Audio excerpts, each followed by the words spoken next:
Thanks for joining us on your nightly deep dive into all things people, power, and politics. This is The Pulse. I'm Roop Raj. Let's face it, there's no stopping this news cycle. Notifications here, social media posts there. It's a lot. So take my advice and toss that phone aside. We'll give you the real scoop right here. As the debate over National Guard troops in American cities rages on, we're hearing from a state lawmaker with a unique perspective. State Rep Mike Harris, a former police officer, and Detroit City Council member Coleman Young II, they weigh in on the impact these troops could have. And Jimmy Kimmel back on the air after being suspended by ABC. Public relations guru Matt Friedman on the fallout for not only the network, but the two station owners still not airing the show. But we begin tonight with just a horrific story out of Dallas. A sniper opens fire on an immigration detention facility, killing a detainee and critically hurting two others. That gunman took his own life.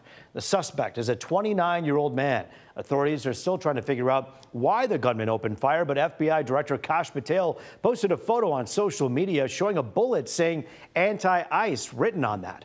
No ICE agents were hurt. It comes just 2 weeks after conservative activist Charlie Kirk was killed while speaking at a university in Utah. All right, we want to revisit President Trump's news conference where he warned against pregnant women taking acetaminophen, which you probably know as Tylenol. The president and top health officials citing a study by Harvard and Mount Sinai saying there could be a link between pregnant women taking that drug and an increased risk of autism. Now, we should point out those studies were ultimately considered inconclusive. And since this is such a hot button issue impacting so many people, including all of you parents, we wanted to bring out the Fox 2 reality check with some of the president's claims. We've done this with Democrats. We're doing it with a Republican. It doesn't matter. We're on the side of the truth. So let's begin with this statement about autism rates. Since 2000, autism rates have surged by much more than 400%. It used to be 1 in 20,000, then 1 in 10,000. And I would say that's probably 18 years ago. And now it's 1 in 31. When you go from 20,000 to 10,000, and then you go to 12, you know there's something artificial. So here's the thing. It is true. The president is right. Autism rates have skyrocketed. But the issue is with the numbers coming from this administration. Now, stay with me here. I'm about to throw a lot of numbers at you. That 1 in 10,000 figure goes back to the 1990s. Fast forward to 2000 when the CDC put that rate at 1 in 150. Now we go to 2018. That figure went up to 1 in 44. And the figure you hear cited today, 1 in 31, is from 2022. Now for the why. Scientists say decades ago, an autism diagnosis was actually rare and given only to kids who had severe issues. But then scientists learned autism spectrum disorder actually covers a wider range of traits and symptoms. And as there were more services available for kids, more parents sought out a diagnosis for their children to get them help. Now, the president said multiple times that women shouldn't take Tylenol while they're pregnant, and at one point made this claim. They are strongly recommending that women limit Tylenol use during pregnancy unless medically necessary. That's, for instance, in cases of extremely high fever. There's no downside in not taking it. Now, we think this is really an important story to get right, and here's why. According to leading pregnancy doctors, there's actually huge downsides to not taking it when a pregnant woman really needs it. You see, the Society for Maternal Fetal Medicine says untreated fevers can not only increase the risk of birth defects, but also premature births and also miscarriages as well. That agency, as well as the American College of Obstetricians and Gynecologists, say acetaminophen is a safe and necessary option during pregnancy. And the label on the bottle actually tells pregnant women to talk to their doctor about using it. The ACOG also says the conditions treated by acetaminophen are far more dangerous than any, quote, theoretical risks. I also want to point out that RFK Jr. and the team cited that Harvard study. You can read it online. I actually read the whole thing yesterday. It clearly says that pregnant women should not completely discontinue the use of Tylenol with fever because of the risk fever can do to a baby. It says there is an association with neurological issues and acetaminophen. The president also touched on another hot button issue, vaccines. And he said this about the number of shots that kids get. You have a little child, little fragile child, and you get a vat of 80 different vaccines, I guess, 80 different blends, and they pump it in. The current childhood vaccine schedule recommends routine protection against 18 different diseases. Now, those shots aren't all given to a young child, but at different ages. Now, the number of shots between birth and 18 varies, but it's usually closer to 36. That is, if you don't count flu shots or a COVID-19 vaccine. Health experts say vaccines are proven to protect kids from deadly disease that used to be common. There's no evidence that schedule is harmful, but in fairness to the president and this administration, you know, you talk to your neighbors, if you're a mom yourself, there are many parents out there who are concerned about the vaccine schedules and how quickly vaccines are given in childhood, including some holistic and naturopathic doctors. It's a legitimate concern, but the concern does not revolve around the vaccine itself, just the rate at which it's administered to babies. Scientists and leading autism advocacy groups agree there's no credible link between childhood vaccines and autism. And if you see something on TV or online that you're not sure is accurate, hit us up. We have an entire team here that checks these things. You can send an email to thepulse@fox.com or scan that QR code to auto-launch the email on your phone. You can also reach out to us on social media. Look, I know many people who are loyalists to this president don't like it when they hear anybody fact-checking what he says.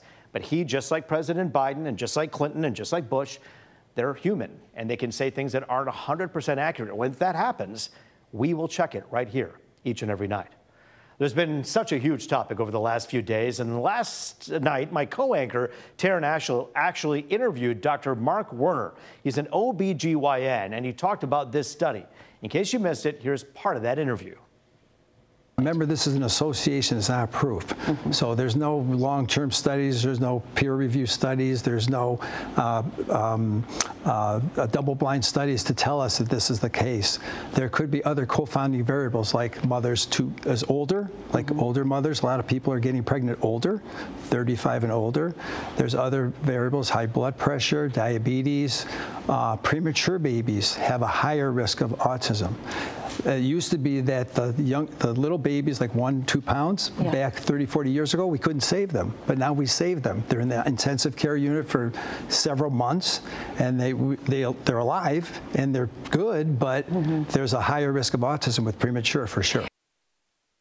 And because of all this news, doctors like that are having to now put waivers out there to make sure parents sign off if they do recommend Tylenol. You can watch that full interview right now on fox2detroit.com or the Fox Local app. Just scan the QR code right there at the bottom of your screen. Turning now to a story that's had all of us talking the last week, the suspension and now reinstatement of comedian Jimmy Kimmel. He had his first show back on ABC since the network suspended him over comments made about Charlie Kirk's death a week ago. In his opening monologue, he thanked the network, his supporters, and even people he says normally don't like him, but support his right to voice his opinion. Kimmel then said this about those controversial comments.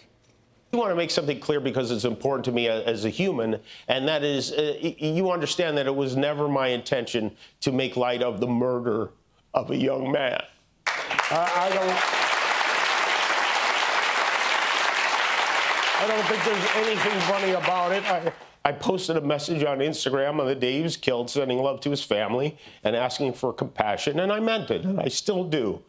Nor was it my intention to blame any specific group for the actions of what it was obviously a deeply disturbed individual. That was really the opposite of the point I was trying to make, but I understand that to some that felt either ill-timed or unclear, or maybe both. And for those who think I did point a finger, I get why you're upset. If the situation was reversed, there's a good chance I'd have felt the same way. Kimmel also turned his attention to FCC Chair Brendan Carr, who, as you might remember, called on ABC to take action against Kimmel, adding, quote, "We can do this the easy way or the hard way," and even highlighted one of Carr's comments he made just a couple years ago. There was an FCC commissioner back in 2022 who worked under Joe Biden who was spot on. He wrote, "President Biden is right. Political satire is one of the oldest and most important forms of free speech. It challenges those in power while using humor to draw more people into the discussion. That's why people in influential positions have always targeted it for censorship." You know who wrote that? FCC Commissioner Brendan Carr. The show didn't air on all stations, though. Nexstar and Sinclair broadcast groups, which operate a combined 62 stations across America, are still not airing Kimmel.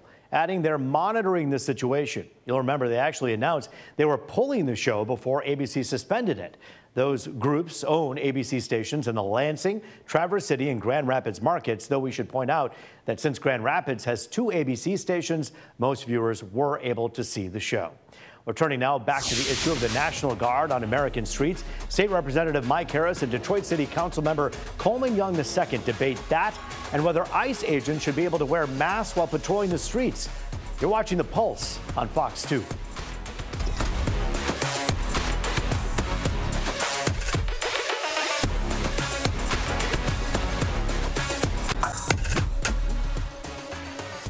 Back now on The Pulse, looking at all things people, power, and politics. Here to talk about the National Guard in American cities and the issue of masked ICE agents, Detroit City Council member Coleman Young and Republican State Representative Mike Harris. Good to see you both. Thanks for joining us on The Pulse. Thanks for having us. So let's begin with what we're hearing right now from the National Guard point of view. We know at Charlie Kirk's funeral, the president mentioned that one of the last conversations he had with Mr. Charlie Kirk was about, hey, I want Chicago to be protected, apparently is what Charlie said, and said, I'm concerned about that. Get the troops over there. And he brought that up because he thought it was important.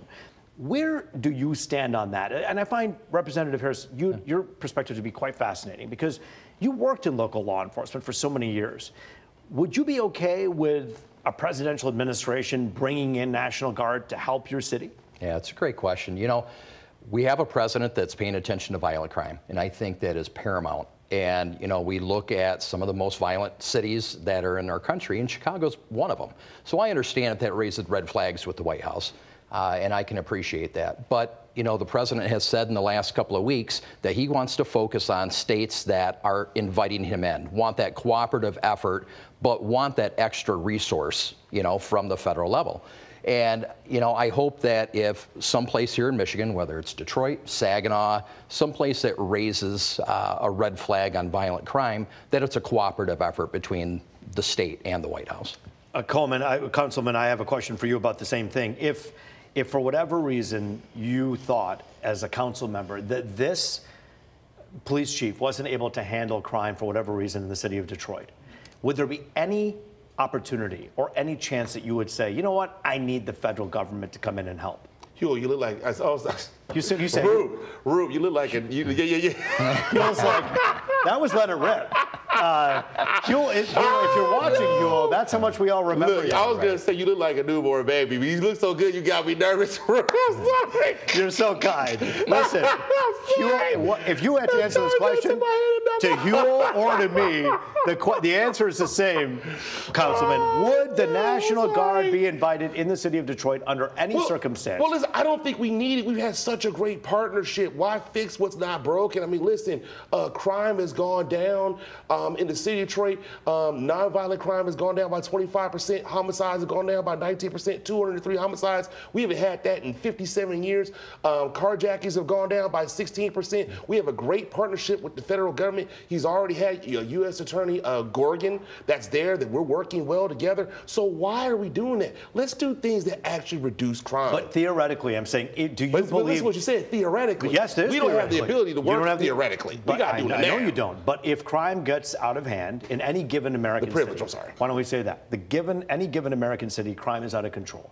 Right. Is there a place for National Guard to show up and help out? No. Listen, and let me say this again. The military purpose is to be able to eliminate the enemy. The police purpose is to be able to uphold the law and protect the citizens. When you have the military imposed upon the people, what you are saying directly or indirectly is that the people are the enemy. They are not.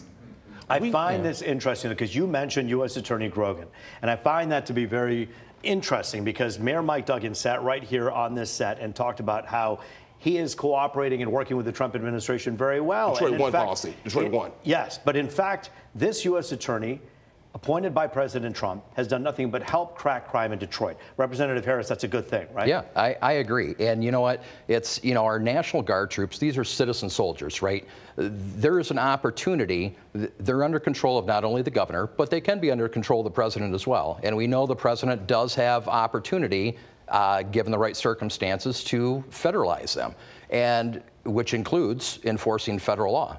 There's a piece in the Public Safety Trust Fund. That's an actual thing in the budget right now, in the state budget, Yes. that would fund and target high crime areas and give funds from the state to local PDs, $115 million or something like that every year. Why do you believe this is a good idea? Yeah, so this is something that we've never really taken a good stance on in the state of Michigan. You know, some good permanent funding that addresses violent crime across the state.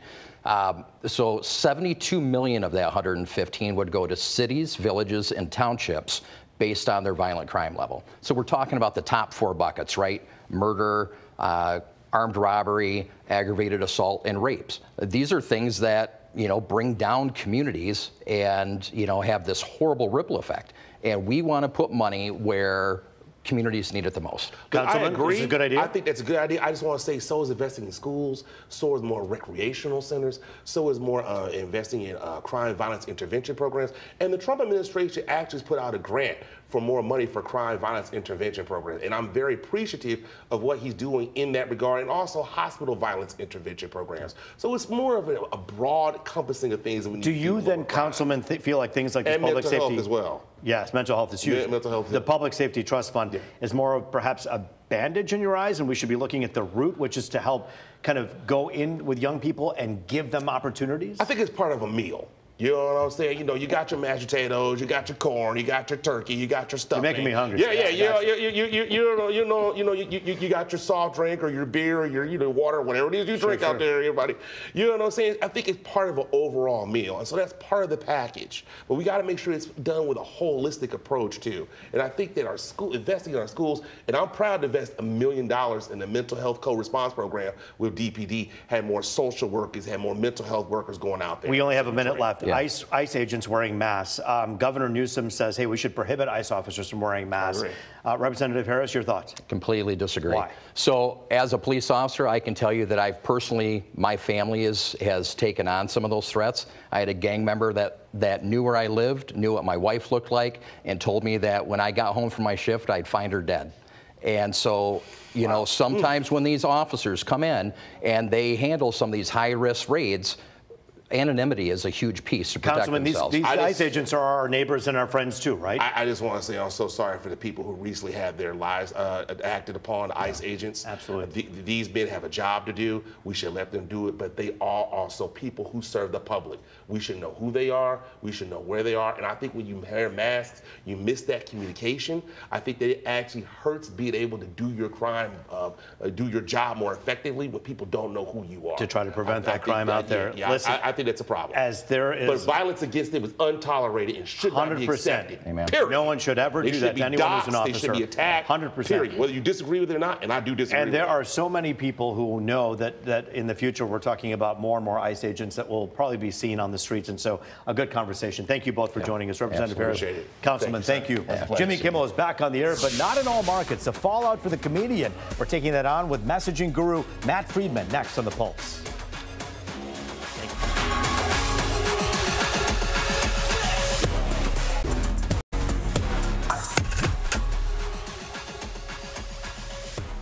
It is People, Power, and Politics. Welcome back to Detroit's only nightly political talk show. This is The Pulse, here to talk about the fallout from the Jimmy Kimmel suspension and reinstatement.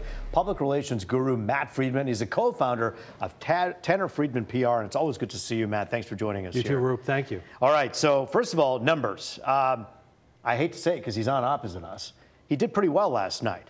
Kimmel did in his numbers, right? Ratings. Big audience on live TV, even bigger next day viewing online. I think we're looking at somewhere in the neighborhood of 30 million, which is right up there with a big NFL game. Yeah. So America tuned in or checked it out the next day to see what Kimmel had to say. And from a message standpoint, for him as a spokesperson, a messenger for Disney and ABC, he was spot on. He was funny, which you expect from a comedian in late night, but he was poignant at times. He admitted that he made a mistake, and he really brought the audience all the way through, about 17 minutes, which is really long, and it flies by. I encourage everybody in the audience, if you're curious about this story, watch it in context, then form an opinion. I find that to be a great piece of advice because people tend to only watch bits and pieces. They go on their social media feed and watch a minute clip. Watching the entire 17 minutes gives you an idea as to what he said. I want to ask you a little bit about the contrition, the apology, so to speak, not only to Charlie Kirk's family, but also it seemed like he got choked up himself, talking about how he didn't intend to harm anyone or to make light of something.